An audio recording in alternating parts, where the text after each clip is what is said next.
Hello friends, स्वागत है आपका डबराल कोचिंग क्लासेस में डीसीसी में। और जैसा कि आप जानते हैं कि यूके एसएससी रेशम निरीक्षक का लेक्चर 3 हम ऑलरेडी डिस्कस कर चुके हैं और अभी जो है फोर्थ लेक्चर जिसको अभी इस लेक्चर के अंदर हम डिस्कस करेंगे। तो ये 4 लेक्चर, इसमें भी 10 to 12 क्वेश्चन होंगे जिनको हम डिस्कस करेंगे। ओके, ठीक है ना। तो वीडियो में बने रहिए, लाइक शेयर एंड सब्सक्राइब करिए। चलिए, आज हमने एक नया इनिशिएटिव यहाँ पे लॉन्च किया है। इनिशिएटिव ये है कि जो भी पॉइंट्स हम लोग डिस्कस करेंगे वो की पॉइंट्स हम पहले आपको बता देंगे, ठीक है ना। और ये की पॉइंट्स हैं ये, ठीक है ना। की पॉइंट्स ये हैं कि cyanobacteria and PCR technique, kinetic gas equation, honey bees के बारे में स्टडी करेंगे, और phosphorus cycle, ecological pyramids and linkage phenomena, tropical rain forest of Andaman, इन सारे पॉइंट्स पर हम डिस्कस करेंगे। यदि आप लोगों को ये आते हैं तो आप जो है अपनी और बेटर अंडरस्टैंडिंग इस लेक्चर के थ्रू कर सकते हैं। और यदि आपको ये चीज़ें नहीं आती हैं तो आप क्या करो, पूरी वीडियो को देखो एंड अपने नॉलेज को और ज़्यादा स्ट्रॉन्ग करो, कॉन्सेप्ट को क्लियर करो। ओके, सो इन पॉइंट्स को देख लीजिए और वीडियो को इसके साथ ही कंटिन्यू करते हैं। आगे जो है एक और इनिशिएटिव है, एक और धमाका है आपके लिए। धमाका ये है कि आपको ये 2 क्वेश्चंस हैं जो वीडियो के ड्यूरिंग द वीडियो आएंगी ये, ठीक है ना। तो इन क्वेश्चंस को आपको अपने कमेंट बॉक्स में हमें आंसर बताना है, ठीक है ना। और दोनों क्वेश्चन 5-5 मार्क्स के हैं, और यदि कोई स्टूडेंट हमें दोनों क्वेश्चन के एग्जैक्ट आंसर बता देता है तो उसको 10 मार्क्स मिलेंगे, और अदरवाइज़ एक क्वेश्चन के 5 मार्क्स मिलेंगे। ओके, तो इनके आंसर आप हमें कमेंट बॉक्स में कमेंट करिएगा। ओके, ठीक है ना। बहुत सिंपल से क्वेश्चंस हैं, आप लोग कर लोगे, आई बिलीव ऑन दिस। और ये तो आपको पता है। शुरू करते हैं फर्स्ट स्लाइड आपके लिए। जो फर्स्ट क्वेश्चन आपसे पूछा गया है कि फर्स्ट क्वेश्चन आपसे पूछता है क्या कि an important bio fertilizer cyanobacteria used as in the crop of, किस क्रॉप में साइनोबैक्टीरिया का use as a bio fertilizer किया जाता है। तो राइट आंसर आपकी स्क्रीन पे ऑलरेडी फ्लैश्ड है। ये धान के उसमें जो है, जो पैडी है, पैडी में ये यूज़ किया जाता है जब बायो फर्टिलाइजर।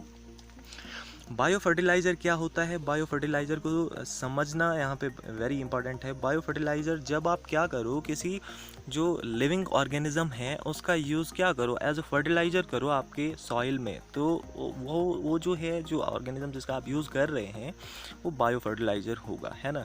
बायो फर्टिलाइज़र के रूप में आप इसको यूज़ कर रहे हैं उस लिविंग ऑर्गेनिज्म को, तो this is called bio fertiliser. Okay, और बायो फर्टिलाइज़र के रूप में इस टाइम आप पैडी में किसका यूज़ कर रहे हैं, तो आप यूज़ कर रहे हैं यहाँ पे किसका, दिस इज साइनोबैक्टीरिया का यूज़ कर रहे हैं, ठीक है। साइनोबैक्टीरिया को एक और नाम से भी जाना जाता है, इसको कहा जाता है BGA। BG का मतलब है ब्लू ग्रीन एल्गी, एक टाइप की एल्गी है ये BGA, ठीक है ना, जो क्या करती है, फर्टिलाइज़र की तरह वर्क करती है। ओके, और यहाँ पे फर्टिलाइज़र की तरह कैसे वर्क करती है एल्गी, आपको पता है एल्गी में क्या पाए जाते हैं, फोटोसिंथेटिक पिगमेंट पाए जाते हैं जो रिएक्शन करके क्या करते हैं, जो लाइट है, सोलर जो सन की लाइट है, जो लाइट एनर्जी है, रेडिएंट एनर्जी जो है, इस रेडिएंट एनर्जी को ये BGA कन्वर्ट करते हैं किस में, केमिकल एनर्जी में। रेडिएंट एनर्जी जैसे सूर्य की रोशनी है ना। केमिकल एनर्जी मतलब ये जो है ग्लूकोज में इसको कन्वर्ट कर देते हैं, तो रेडिएंट एनर्जी को कन्वर्ट करते हैं ग्लूकोज यानी केमिकल एनर्जी में, ठीक है ना। ये इनमें कैपेबिलिटी होती है BGA ब्लू ग्रीन एल्गी में, ठीक है। और ये जो है एक इम्पॉर्टेंट बात नोट करने वाली ये है कि यहाँ पे जो है बायो फर्टिलाइज़र के रूप में इनका यूज़ क्यों किया जाता है, क्या क्वालिटी है, क्या प्रॉपर्टीज़ हैं इनकी जिसकी वजह से बायो फर्टिलाइज़र इनका यूज़ किया जाता है। तो यहाँ पे जो BGA है, this is blue green algae, इसमें नाइट्रोजन फिक्सेशन करने की कैपेबिलिटी होती है, जैसे लिग्यूम फैमिली में पाए जाने वाले राइजोबियम जो बैक्टीरिया होता है उसमें, ठीक है ना। तो ये भी क्या करते हैं, सॉइल में नाइट्रोजन का फिक्सेशन करते हैं, यानी नाइट्रोजन को कन्वर्ट करते हैं अदर कंपोनेंट्स में, जैसे नाइट्रेट्स में।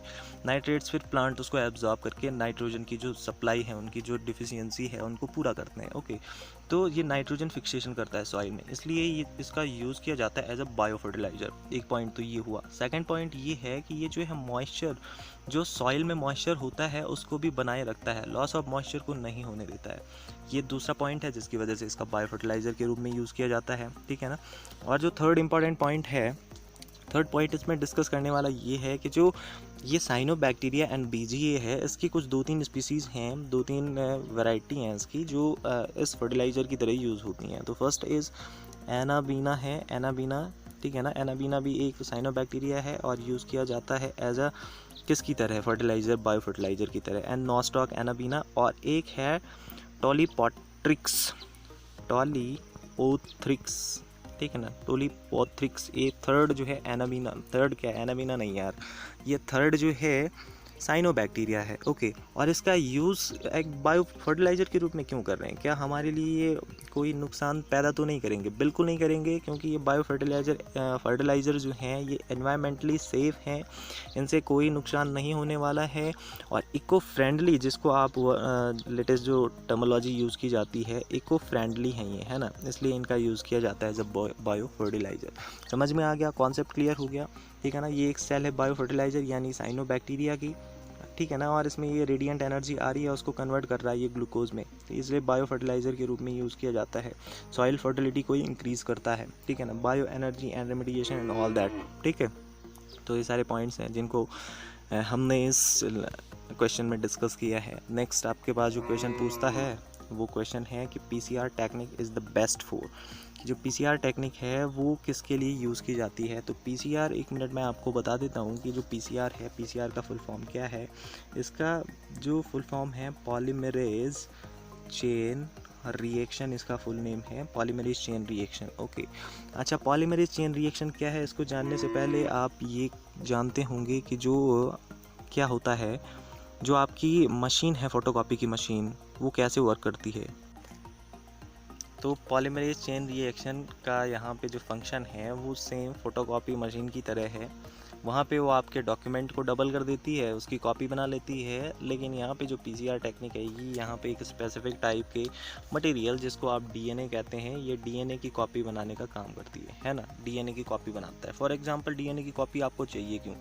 फॉर एग्जांपल ऐसा समझ लीजिए आपको कोई पुराना डीएनए, किसी भी ऑर्गेनिज्म का पुराना डीएनए मिल गया यहाँ पे, और इस डीएनए को आप स्टडी करना चाहते हैं कि ये जो एनिमल था उसकी शेप कैसी रही होगी, है ना, उसकी बॉडी कैसे थी। तो इस चीज़ को स्टडी करने के लिए आपको क्या चाहिए, आपको डीएनए स्टडी करना पड़ेगा पहले। डीएनए का एक छोटा सा टुकड़ा है, तो एक छोटे से टुकड़े में कितने साइंटिस्ट स्टडी कर पाएंगे, है ना।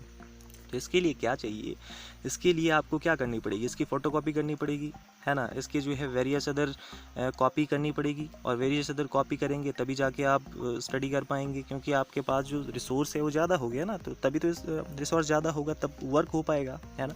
तो यहाँ पे सेम प्रोसीजर वही है। ये पीसीआर टेक्निक क्या कर रही है, ये जो डीएनए है उसकी कॉपी कर रही है, बहुत सारी कॉपी कर रही है, मिलियंस एंड बिलियंस में ये कॉपी करती है इसकी, ठीक है। और ये जो रिएक्शन हो रही है वो किसके प्रेजेंस में रिएक्शन हो रही है, एक एंजाइम के थ्रू ये रिएक्शन हो रही है, और इस एंजाइम का नाम है पॉलीमरेज। ओके, पॉलीमरेज इस एंजाइम का नाम है। और पॉलीमरेज चूँकि यहाँ पे जो है एक चेन रिएक्शन चलती है इस पॉलीमरेज की, इसलिए इसको कहा जाता है पॉलीमरेज चेन रिएक्शन, ठीक है। ये समझ में आ गया पॉलीमरेज चेन रिएक्शन क्या है और ये क्यों इम्पॉर्टेंट है, ठीक है ना। और पॉलीमरेज चेन रिएक्शन जो पीसीआर टेक्निक है इसके थ्रू हम करते क्या हैं, तो राइट आंसर यहाँ पे आपको पता है कि डीएनए एम्प्लीफिकेशन, यानी डीएनए की हम कॉपी बनाते हैं, डीएनए का प्रवर्धन करते हैं। ओके, तो और इसके साथ ही जो अदर पॉइंट्स ये है कि जो ये पीसीआर टेक्निक है इसकी इन्वेंशन कब हुई थी, किसने खोजी थी ये। तो इसकी जो इन्वेंशन हुई थी ये हुई थी 1984 में। एक बायोकेमिस्ट थे, अमेरिकन बायोकेमिस्ट, और उनका नाम था कैरी, CARY, कैरी, और कैरी मुलिस उनका नाम था। उन्होंने इस पीसीआर टेक्निक को डिस्कवर किया था। ओके, और इसका जो यूज़ होता है वो इसका यूज़ कहाँ पे होता है, आपने सीआईडी देखा होगा, सीआईडी में बोलते हैं डॉक्टर सालुम के कि आपका जो यहाँ पे डीएनए मिला है उसके थ्रू हम क्रिमिनल को पकड़ सकते हैं। तो इसी टाइप से जो डीएनए है, डीएनए फॉरेंसिक साइंस में भी एज डीएनए मटेरियल की स्टडी करने के लिए इस पीसीआर टेक्निक का यूज़ होता है।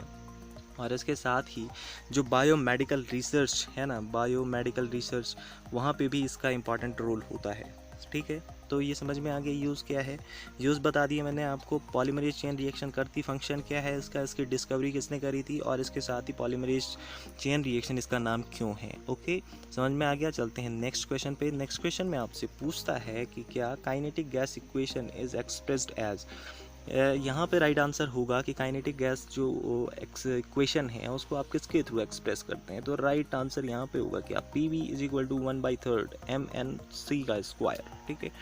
और ये PV, ये सबसे इम्पॉर्टेंट समझना यहाँ पे ये है कि जो काइनेटिक गैस इक्वेशन है ये क्या है, ठीक है ना। तो जैसे आप समझ रहे हैं कि गैस से संबंधित ये इक्वेशन है तो गैस के बारे में ही बताएगा। तो ये काइनेटिक गैस इक्वेशन जो है मेनली ये बताती है गैस के बारे में, ठीक है। तो काइनेटिक गैस इक्वेशन आपको, काइनेटिक गैस थ्योरी ये बताती है आपको जो गैस है, गैस का बिहेवियर कैसा होगा, है ना। गैस का बिहेवियर कैसा होगा, गैस के अंदर जो एटम्स हैं, जो मॉलिक्यूल्स हैं, वो किस तरह से बिहेव करेंगे। ओके, और ये जो है यही बताता है ये। और एक इम्पॉर्टेंट बात ये है कि ये जो है माइक्रो जो स्कोपिक है, माइक्रोस्कोपिक बेस्ड ये मेथड है गैस के बिहेवियर को बताने का, ठीक है ना। माइक्रोस्कोपिक मीन बाय क्या, कि जैसे आप माइक्रोस्कोपिक लेवल पर क्या बता रहे हैं, जो बिहेवियर है वो गैस का बता रहे हैं। फॉर एग्जांपल जैसे आप क्या करो, एटम और एटम एंड मॉलिक्यूल के बेस के आधार पर आप बता रहे हैं यहाँ पे कि बिहेवियर क्या होगा इस गैस का, ठीक है ना। तो ये माइक्रोस्कोपिक बेस्ड मेथड है जिसके थ्रू क्या किया जाता है, गैस का बिहेवियर बताया जाता है कि गैस किस तरह से, गैस के मॉलिक्यूल्स कैसे परफॉर्म करेंगे, है ना। और इसी काइनेटिक गैस इक्वेशन के थ्रू जो है यहाँ पे क्या समझते हैं कि जो डिफ्यूजन है, डिफ्यूजन भी इन्होंने जो काइनेटिक गैस इक्वेशन है इसी के थ्रू डिफ्यूजन समझाते हैं। ये डिफ्यूजन इसी के थ्रू जो है एक्सप्लेन कर सकते हैं डिफ्यूजन, जिसको विसरण आप कहते हैं, है ना। और जो विस्कोसिटी है यानी श्यानता है, श्यानता को भी इसी से डिफाइन किया जा सकता है, ठीक है। तो वेरियस अदर, और साथ ही हीट कंडक्टिविटी, मतलब जो है जो आपका सब्सटेंस है उसमें हीट कैसे ट्रांसफ़र होगी, तो ये भी इसी थ्योरी के अकॉर्डिंग आप समझ सकते हैं, ठीक है। तो जो इसी जो काइनेटिक गैस इक्वेशन है इसी का मैथमेटिकल एक्सप्रेशन है यहाँ पे जो आपको दे रखा है, पी बी बराबर 1/3 mNc। तो पी क्या है, पी है प्रेशर ऑफ गैस, ये तो प्रेशर हो गया, ठीक है ना। और साथ ही वी क्या है, वी होता है वॉल्यूम, ठीक है। और 1/3 तो कुछ भी नहीं है ना। और m क्या होता है, m होता है क्या, molecular mass of gas, molecular mass of gas. और जो n है, n क्या है, टोटल नंबर्स ऑफ जो मॉलिक्यूल्स हैं गैस के वो कितने हैं, टोटल नंबर ऑफ मॉलिक्यूल कितने हैं वो n से डिनोट करते हैं आप। और c क्या है, c होती है स्पीड ऑफ गैस मॉलिक्यूल। जो गैस मॉलिक्यूल्स हैं ना वो तो आपको पता है कि फ्रीली एकदम मूव करते रहते हैं। किसी भी कंटेनर अगर आप ले लो यहाँ पे, तो ये गैस के मॉलिक्यूल्स एक दूसरे से अट्रैक्ट नहीं होंगे, कोई अट्रैक्शन फोर्स इनके बीच में नहीं होता है, इसलिए ये बिल्कुल हवा में बिल्कुल घूमते रहते हैं इधर उधर। तो इन मॉलिक्यूल्स की स्पीड क्या होगी उसको आप डिनोट करेंगे c से। तो ये सारी वैल्यूज़ जो हैं, इन सारी वैल्यूज़ को जब आप एक इंटीग्रेट करोगे तो इस टाइप से आपके पास इक्वेशन आ जाती है, P V equal to 1/3 mNc square. इसी को कहा जाता है क्या, काइनेटिक गैस इक्वेशन। ओके, समझ में आ गया। चलते हैं नेक्स्ट पे। नेक्स्ट में आपसे पूछता है कि if the number of chromosome in root cell is 14 then what will be the chromosome numbers in synergids, ठीक है ना। ये सिनर्जिड्स या जिनको सिनर्जिड्स, ठीक है ना, जिनको सहायक कोशिकाएं भी कहा जाता है, ये सहायक कोशिकाएं होती क्या है, ये फ्लावर्स की बात आपको बता रहा है, ठीक है ना। फ्लावर्स में क्या होता है, फ्लावर्स में देखिए ये कोई फ्लावर है, यहाँ पे फ्लावर है और फ्लावर में ये स्टेम है, सेपल्स है, जो बाहर की पंखुड़ी है सेपल्स हैं, और ये वाले भाग जो पेटल्स होते हैं, और इसके साथ ही ये पूरा रिप्रोडक्टिव पार्ट है इस फ्लावर का, ठीक है। ये वाला जो पार्ट है इसको कहा जाता है पूरा गाइनोशियम का पार्ट है। और ये वाला पार्ट जो अदर वाला बाहर के जो पीले पीले पार्ट्स हैं ये एंड्रोशियम है, ठीक है ना। तो जो गाइनोशियम एंड एंड्रोशियम यानी नर एवं मादा, गाइनोशियम यानी मादा जनन तंत्र और जो एंड्रोशियम यानी नर जनन तंत्र। ओके, यहाँ पे परागकोश हैं, ये यहाँ से स्टैमेंस है, स्टैमेन के ऊपर ये एंथर हैं यानी परागकोश हैं, और परागकोश में होते हैं पॉलन ग्रेन्स। ये आपको समझ में आ गया, ठीक है। और ये स्टिग्मा है, स्टिग्मा ऊपर स्टिग्मा है, नीचे स्टाइल है, और ये नीचे एक सर्कुलर पार्ट यहाँ पे ओवरी है, ठीक है ना। इसी ओवरी में क्या होता है कि ये पॉलन ग्रेन्स यहाँ से जो परागकण होते हैं यहाँ से माइग्रेट करके चले जाते हैं स्टिग्मा पे। स्टिग्मा पे जाने के बाद इनकी यहाँ से पॉलन ग्रेन की जो पॉलन ट्यूब बनती है, और ये पॉलन ट्यूब जाके यहाँ पे जो एग सेल होते हैं, जो जैसे फीमेल में एग सेल होते हैं वैसे इसमें जो फ्लावर का गाइनोशियम वाला पार्ट है यहाँ पे भी एग सेल्स होती हैं, उनके थ्रू फ्यूज होकर ये जो है क्या एम्ब्रियो बना देती है, और फिर एम्ब्रियो कन्वर्ट हो जाता है सीड में, ठीक है। तो इसी टाइप का प्रोसेस है। ये ओवरी यहाँ पे मैं दिखाना चाह रहा था मेन, और ओवरी को थोड़ा और ज़्यादा मैंने यहाँ पे मैग्नीफाई करके आपको दिखा रखा है। तो ओवरी के अंदर ये वाला पार्ट है एंडोस्पर्म, एंड ये वाला जो पार्ट है इसमें जो ये सेंटर में ही पोलर न्यूक्लियस है। जब इनके साथ जो पॉलन ग्रेन्स का जो न्यूक्लियस आता है, जो पॉलन ट्यूब में जो न्यूक्लियस आता है वो फ्यूज़ करता है तो डबल फर्टिलाइजेशन होता है। ये एग सेल है यहाँ पे, इसके साथ फर्टिलाइजेशन होगा, ठीक है ना। और ये जो सिनर्जिड की लोकेशन देखिए आप इस एम्ब्रियो सैक में, सिनर्जिड की जो लोकेशन है वो यहाँ लास्ट में है, और कुछ सेल यहाँ ऊपर भी है जिनको कहा जाता है एंटीपोडल सेल। तो ये है सिनर्जिड सेल यहाँ फ्लावर में सबसे नीचे, ठीक है ना, सिनर्जिड यानी सहायक कोशिकाएं। ओके, अच्छा, जो सिनर्जिड सेल्स हैं ये इनकी प्लॉइडी क्या होती है ये हमें जानना जरूरी है। तो प्लॉइडी का मतलब जैसे ह्यूमन है, ह्यूमन डिप्लॉइड है। ये डिप्लॉइड हैप्लॉइड का जो कॉन्सेप्ट है आपको मैंने जो है अपने प्रीवियस लेक्चर 3 में इसको बहुत ही डीपली एक्सप्लेन किया है, वहाँ पे आप समझ लीजिए इसको, ठीक है ना। तो यहाँ पे जो ये पूरा एम्ब्रियो जो सैक है, ये पूरा एम्ब्रियो सैक के अंदर ये जो पोलर न्यूक्लियाई हैं ये जो डिप्लॉयड होते हैं, है ना, इनमें डिप्लॉयड 2 सेट ऑफ क्रोमोसोम होते हैं। और ये जो एंटीपोडल सेल हैं ये ट्रिप्लॉयड होती हैं, यानी 3 सेट ऑफ क्रोमोसोम इसमें पाए जाते हैं। एंड जो सिनर्जिड है, सिनर्जिड क्या होती है, इसमें सिंगल सेट ऑफ क्रोमोसोम पाए जाते हैं, यानी एक ही टाइप के क्रोमोसोम इसमें प्रेजेंट होंगे, ठीक है ना। तो यहाँ पे सिनर्जिड की पता आपको चल गई कि प्लॉइडी कैसी है, इसकी लोकेशन क्या है और ये फ्लावर्स में कहाँ पे पाई जाती है, ठीक है, ये क्लियर हो गया। अब ये बता रहा है कि जो रूट सेल है, रूट सेल में तो 14 क्रोमोसोम है, तो सिनर्जिड में कितने होंगे, ठीक है ना। तो जो रूट सेल है, रूट सेल डिप्लॉयड होती है। रूट सेल यानी जो जड़ की कोशिकाएं हैं, रूट सेल है ना, तो डिप्लॉयड होती हैं। डिप्लॉयड इट मीन्स उसमें 14 क्रोमोसोम है, ठीक है ना। तो 2 इंटू अगर आप 7 कर देंगे तो कितना होगा, 14 होगा। तो 2n बराबर 7 है, तो n बराबर क्या होगा, 14/2, कितना आएगा, 7। यानी जो सिनर्जिड है, सिनर्जिड में जो क्रोमोसोम की संख्या होगी कितनी होगी, 7 होगी। तो समझ में आ गया, मैंने आपको एक्सप्लेन कर दिया डिटेल में, ठीक है। तो ये पूरी जो है इस क्वेश्चन की एनालिसिस थी। चलते हैं नेक्स्ट पे। समझ में आ रहा है तो बोलिए हाँ, ओके। जो नन्स ग्लैंड है, नन्स ग्लैंड प्रेजेंट एंड कहाँ पे पाई जाती है ये, तो नन्स ग्लैंड पाई जाती है कहाँ पे, ये पाई जाती है आपकी जो टंग वाला रीजन है वहाँ पे। तो टंग वाले रीजन में भी कहाँ पे, इमेज में देखिए आप, यहाँ पे ये है, ये टंग है आपकी, ये पूरा टीथ वाला रीजन है। यहाँ पे एक ब्लैडिन एंड नन्स ग्लैंड प्रेजेंट है, तो इसकी लोकेशन होती है सबसे आगे, यहाँ पे ये प्रेजेंट होती है नन्स ग्लैंड, ठीक है ना। तो ध्यान में रखिएगा, ये टंग में पाई जाती है और टंग में लोकेशन इसकी कहाँ पे है, तो ये सबसे आगे वाले पार्ट में प्रेजेंट है, ठीक है, समझ में आ गया, ओके। नेक्स्ट चलिए, नेक्स्ट है कि ग्रेफाइट एक परतीय जालक है, इसकी परतें आपस में जुड़ी होती हैं। तो उस फोर्स का नाम आपको बताना है जिसके थ्रू ये जो लेयर्स हैं आपस में कनेक्टेड हैं। तो इस फोर्स का आपको नाम बताना है। तो फोर्स यहाँ पे राइट आंसर है van der Waals force. Van der Waals force क्या है, एक फिजिकल फोर्स है और ये वीक फोर्स है, स्ट्रॉन्ग फोर्स नहीं है ये, ठीक है ना। तो इसी वैन डर वाल्स फोर्स के थ्रू ये जो है ग्रेफाइट, जो एक कार्बन का एलोट्रोप है, ठीक है ना, उसकी परतें, ये एक परत है, एक परत ये है और एक परत ये है। तो ये परत आपस में किस बॉन्ड के थ्रू जुड़े हुए हैं, ये बॉन्ड है ना पूरा, ये परतें आपस में जुड़ी हुई है वैन डर वाल्स बॉन्ड्स के थ्रू, वैन डर वाल्स फोर्स के थ्रू ये जो है आपस में जुड़ी हुई हैं। तो राइट आंसर ये है ग्रेफाइट एक जो है मेटलॉइड की कंडीशन में आप इसको कह सकते हैं, न तो ये स्ट्रांग होता है, स्ट्रांग धातुओं की तरह स्ट्रांग नहीं होता है, लेकिन धातुओं की तरह, मेटल्स की तरह ये जो है लाइट और जो हीट है उसको कंडक्टिविटी देता है ना। तो हीट कंडक्टिविटी ये देता है ना, इलेक्ट्रिसिटी को ये कंडक्ट करता है। तो इसलिए ये जो है एक इम्पॉर्टेंट हो जाता है। एंड समझ लीजिए यहाँ पे कि ये किसका एलोट्रोप है, कार्बन का। कार्बन के 2 एलोट्रोप हैं, प्योर फॉर्म ऑफ कार्बन है ना, वो है एक तो हीरा है ना, और एक साथ ही है आपका ग्रेफाइट, ठीक है, समझ में आ गया। ग्रेफाइट क्या है, ग्रेफाइट की पेंसिल भी बनती है, lead pencil, lead graphite pencil आदि है, ओके। तो नेक्स्ट क्वेश्चन आपसे पूछता है कि the natural reservoirs of phosphorus are, जो रिजर्वायर्स है नेचुरल, जो प्रकृति है, वहाँ पे आपको फॉस्फोरस कहाँ पे मिलेगा।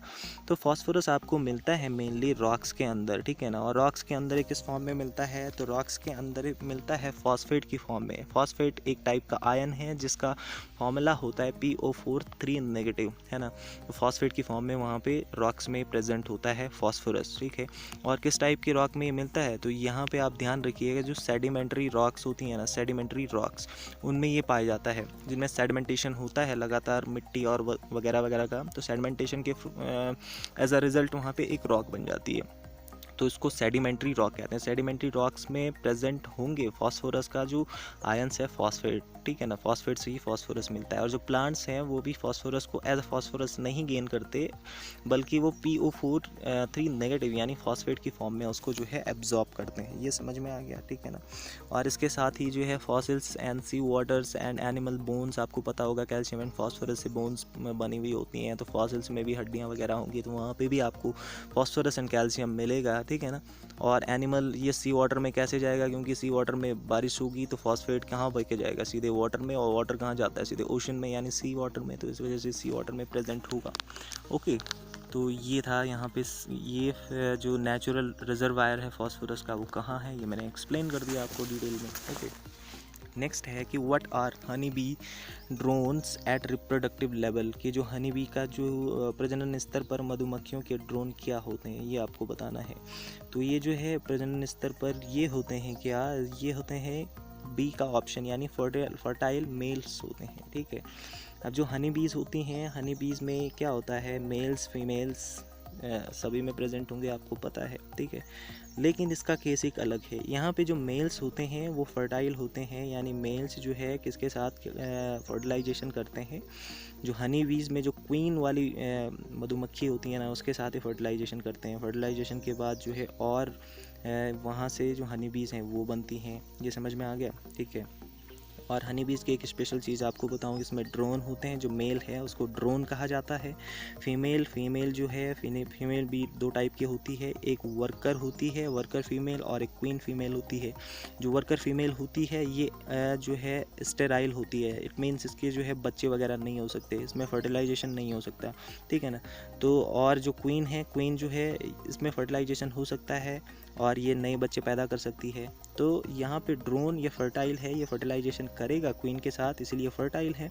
लेकिन जो वर्कर है, वर्कर हनी बीज जो फीमेल हैं, ये कैसी होंगी, ये नॉन फर्टाइल होंगी। यहाँ पे आप थोड़ा देख सकते हैं इनका जो फंक्शन है, थोड़ा ये तो पीछे चला गया, मैं थोड़ा डिटेल में आपको, यहाँ पे लिखा हुआ है कि जो क्वीन है, there is just one queen in the hive, एक हाइव में केवल एक ही क्वीन होती है। And her job is to lay eggs, और उसका काम होता है एग्स देना, and preside over the hive, और हाइव में क्या करना है, प्रोटेक्शन वगैरह देना, और इसका एग्स देना, और साथ ही इसका काम क्या है कि जो है क्या करना, ये क्वीन जो है क्वीन होती है पूरी हाइव की, ठीक है। और जो सेकंड वाले कौन से हैं, वर्कर का काम क्या होता है, all workers bees are female, जितने भी वर्कर होते हैं सारे फीमेल्स होते हैं। और इनका रोल क्या होता है, their role is to collect food and water जो चाहिए उनको अपने हाइव में, तो कलेक्ट करने का काम वर्कर करेंगे। कैरियर फॉर द लार्वा को ले जाने का काम भी यही करेंगे। एंड जो आपका हाइव होता है, हाइव में जो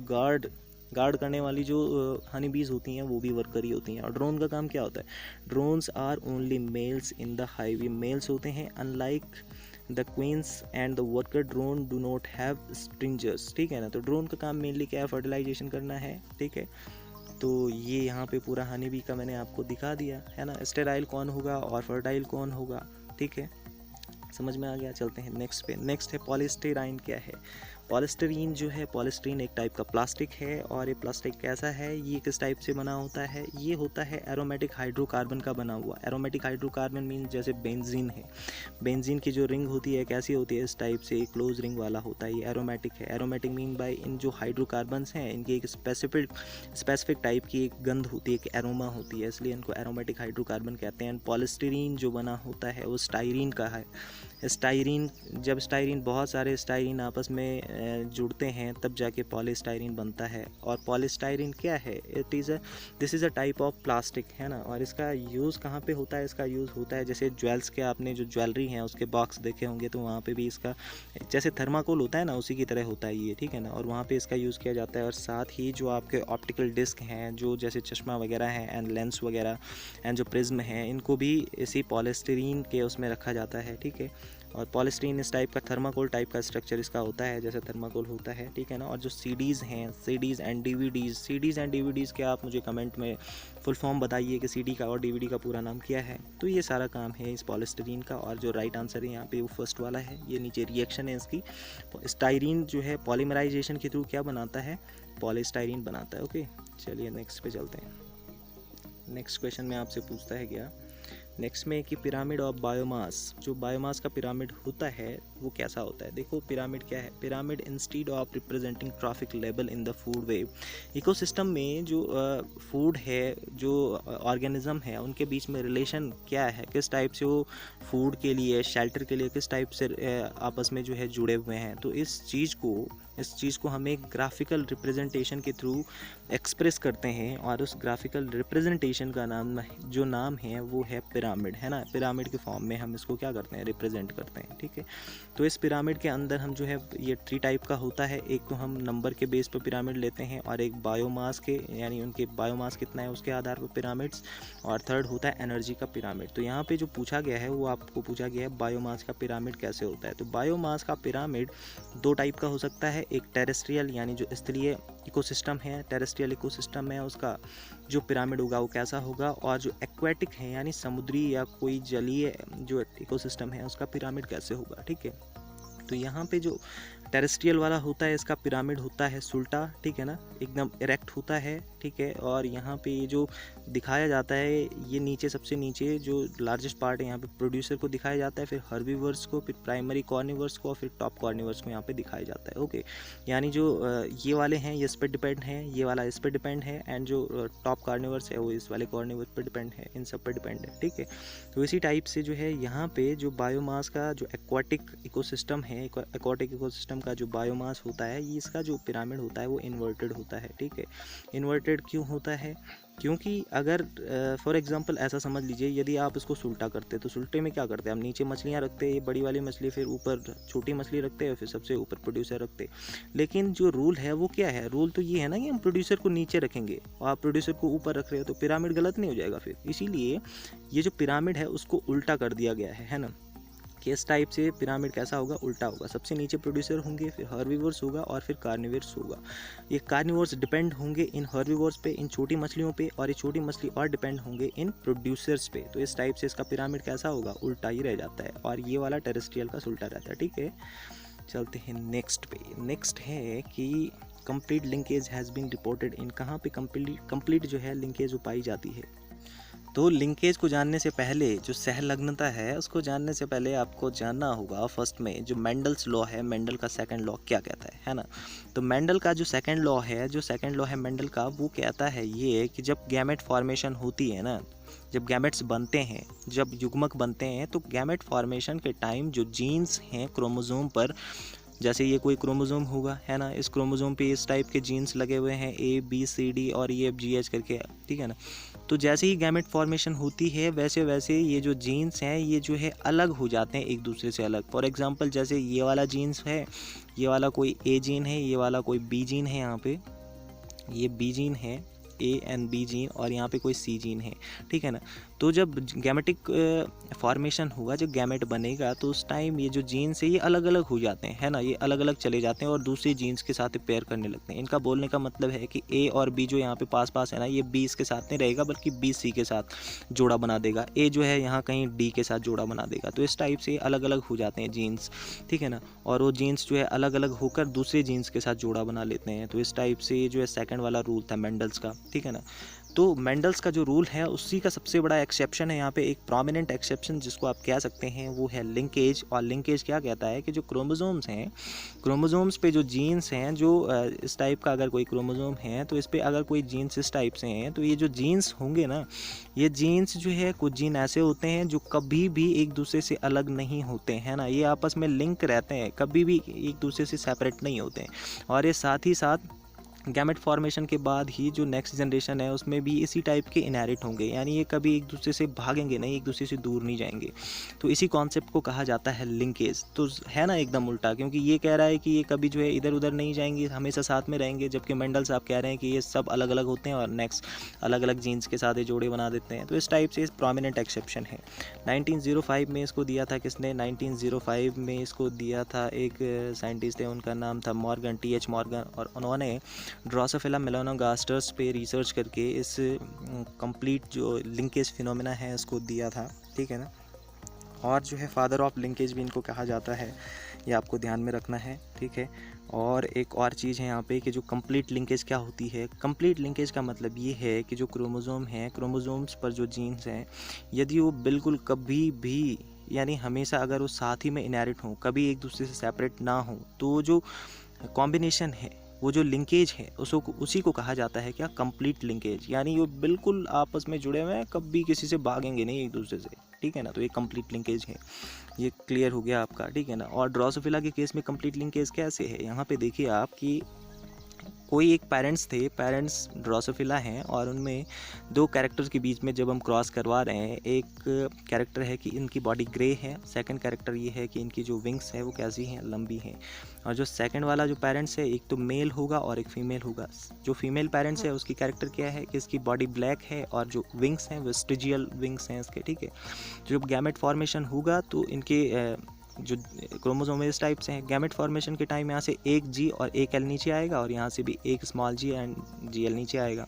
दोनों जब क्रॉस करेंगे तो क्या बनेगा, एक जी एल, यानी ये जो एक ग्रे एंड लॉन्ग, ग्रे जो नेक्स्ट जो प्रोजनी बनेगी F1 जो जनरेशन होगी, इसमें जो है जो भी ड्रोसोफिला होंगे वो grey and long, grey colour के होंगे और लॉन्ग विंग्स के होंगे, ठीक है ना। इसमें उलझ रहे हैं यार थोड़ा, कोई चलता है, ठीक है।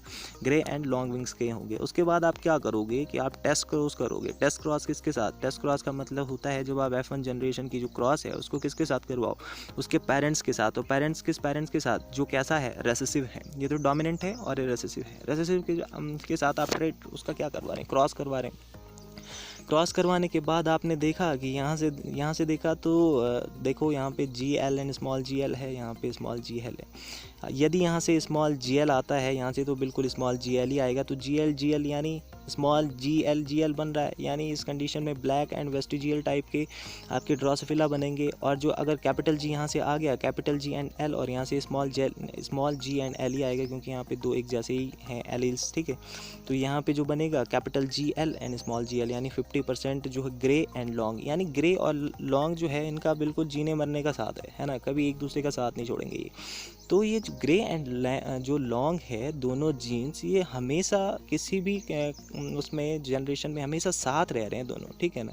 तो इसी टाइप ये जो साथ में रह रहे हैं, कभी चेंज नहीं हो रहे हैं, इसी को कहा जाता है कंप्लीट लिंकेज। इनका जो है लिंक है आपस में, कंप्लीट लिंक है कि भाई बिल्कुल कभी एक दूसरे से जुदा नहीं होंगे, हमेशा साथ रहेंगे, ज़िंदगी भर का साथ निभाएंगे, ठीक है ना।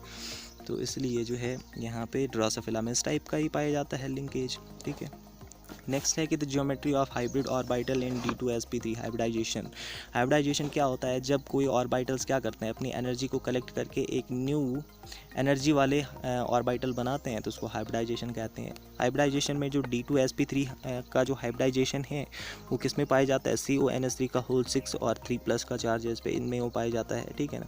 और इसमें जो है जो NS3 है, कितने NS3 हैं, 6 NS3, और किसके साथ जुड़े हुए हैं, ये कोबाल्ट के साथ। तो कोबाल्ट के साथ इनकी ज्योमेट्री कैसी होगी, कैसे जुड़ेंगे, तो जुड़ेंगे कुछ इस टाइप से, यानी इनका जो शेप होगा वो कैसा होगा, ऑक्टाहाइड्रल शेप होगा, यानी अष्टफलकीय इनका शेप होगा, ठीक है। ठीक है, ये समझ में आ गया। चलते हैं नेक्स्ट पे। नेक्स्ट क्वेश्चन यानी 50 क्वेश्चन में आपसे पूछता है कि निम्न में भारत में उष्णकटिबंधीय सदाबहार वन वो कहाँ पे पाए जाते हैं, ठीक है ना। और ये आपसे क्वेश्चन है कि कहाँ पे पाया जाता है। क्वेश्चन थोड़ा वीडियो लंबी हो गई है, फिर भी बने रहिए आप, ठीक है ना। नॉलेज यहाँ पे शेयर हो रहा है और कुछ नहीं है, ठीक है। तो यहाँ पे इंपॉर्टेंट देखिए, ये पूरी अर्थ है। अर्थ में जो 0 डिग्री सेंटीग्रेड है, यानी जिसको आप सेंटीग्रेड नहीं यार, 0 डिग्री है, जिसको आप इक्वेटर कहते हैं, ठीक है ना। और 0 डिग्री से यदि आप 23 डिग्री नॉर्थ में जाएंगे तो आपको ट्रॉपिक ऑफ कैंसर मिलेगी, और यदि आप 23.5 डिग्री साउथ में जाएंगे तो ट्रॉपिक ऑफ कैंसर मिलेगी। इन दोनों के बीच का जो रीजन है इसको कहा जाता है ट्रॉपिकल, ठीक है ना। और यहाँ से ये जो tropic of cancer and tropic of जो कैप्रिकॉन है, इससे, और जो अंटार्कटिक एंड आर्कटिक वाला रीजन है, इसमें जो फॉरेस्ट पाए जाते हैं वो है कैसे, सब ट्रॉपिकल रीजन के, ठीक है, समझ में आ गया। तो इसी ट्रॉपिकल रीजन के जो फॉरेस्ट हैं उसके बारे में आपसे पूछ रहा है। तो ट्रॉपिकल समझ लीजिए कि 23 degree north tropic of cancer से ट्रॉपिक ऑफ कैप्रिकॉन के बीच का जो रीजन है ये ट्रॉपिक वाला है, ठीक है ना। और यहाँ पे देखिए जो 0 डिग्री है, 0 डिग्री किन कंट्री से जा रही है, ये जा रही है साउथ अमेरिका से एंड अफ्रीका के मिडल पार्ट से। और साथ ही यहाँ पे ये हमारा प्यारा भारत है, प्यारा भारत के बगल में देखो यहाँ पे है अंडमान एंड निकोबार, और अंडमान और निकोबार को थोड़ा ही टच करते हुए जा रहा है, ठीक है ना। और यहाँ पे शायद हमारी जो है, यहाँ पे नहीं बल्कि यहाँ पे ये ट्रॉपिक ऑफ कौन सी है, कैंसर है। तो tropic of cancer and 0 degree के बीच का जो रीजन है वो ट्रॉपिकल फॉरेस्ट का रीजन है ना। तो हमारे भी कुछ फॉरेस्ट इसमें ट्रॉपिकल फॉरेस्ट में आएंगे, रेन फॉरेस्ट में आएंगे, सदाबहार वनों में आएंगे। तो कौन कौन से हैं इस रीजन में, हमारे इंडिया में जो ट्रॉपिकल फॉरेस्ट हैं, ट्रॉपिकल रेन फॉरेस्ट, वो कहाँ कहाँ है। तो ये वेस्टर्न घाट वाला रीजन है यहाँ पे, और साथ ही ये जो है अंडमान एंड निकोबार जो आइलैंड है यहाँ पे भी ये प्रेजेंट है, और साथ ही इसमें ये वाला रीजन एंड असम वाला रीजन पूरा नॉर्थ ईस्ट का, इसमें ये जो है प्रेजेंट है। तो यहाँ पे राइट आंसर है, जो आंसर है वो है अंडमान एंड निकोबार में, ठीक है। सो ये था इस टॉपिक का, इस पूरी वीडियो का एनालिसिस। आप वीडियो में बने रहिए, वीडियो को लाइक शेयर एंड सब्सक्राइब कर ही दो यार, कितनी बार बोलते हैं मैंने, है ना, करोगे आप, मुझे पता है, ठीक है। सो thank you very much, thanks a lot. आप हमें हमारी सोशल मीडिया अकाउंट पर ज्वाइन करो डबराल कोचिंग क्लासेस के नाम से, ठीक है ना, वहाँ पे आपको डेली अपडेट्स मिलेंगे। Okay, so thank you very much, thanks a lot, have a nice day, thank you very much once again.